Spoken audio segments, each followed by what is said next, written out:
나무는 뿌리에서 흡수한 물을 어떻게 나무 꼭대기까지 올릴 수 있는지 알아봅시다.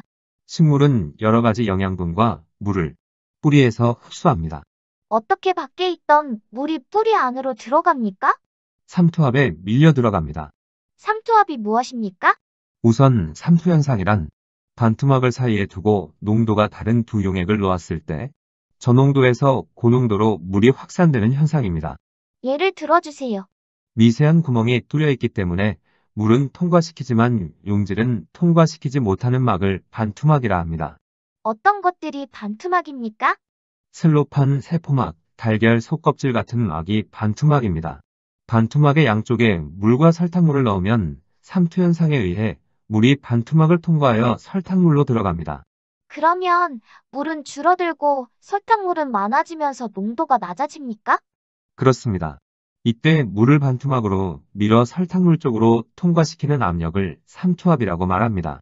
삼투압에 의해 물이 뿌리의 세포막을 뚫고 안으로 확산되는 것입니까? 그렇습니다. 뿌리 안으로 들어간 물은 누가 물관 쪽으로 이동시킵니까? 뿌리압입니다. 뿌리압이 무엇입니까? 식물의 뿌리가 흡수한 물을 밀어 올리는 압력입니다. 뿌리에 뿌리압이 있다는 것을 어떻게 알 수 있나요? 나무의 밑둥을 자르고 그 단면을 보면 물이 밑으로 떨어지는 것으로 알 수 있습니다. 또 무엇이 물을 위로 끌어올리나요? 뿌리 안으로 들어온 물은 모세관 현상에 의해 뿌리의 모세관을 따라 이동하여 물관으로 들어갑니다. 모세관 현상이 무엇입니까?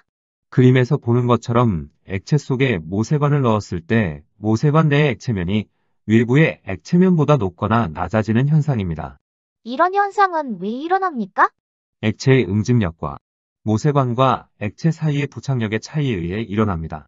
그러니까 삼투 현상에 의해 뿌리 안으로 들어간 물은 부착력으로 모세관을 타고 위로 올라가서 밑에 있는 물을 응집력으로 끌어올리는군요.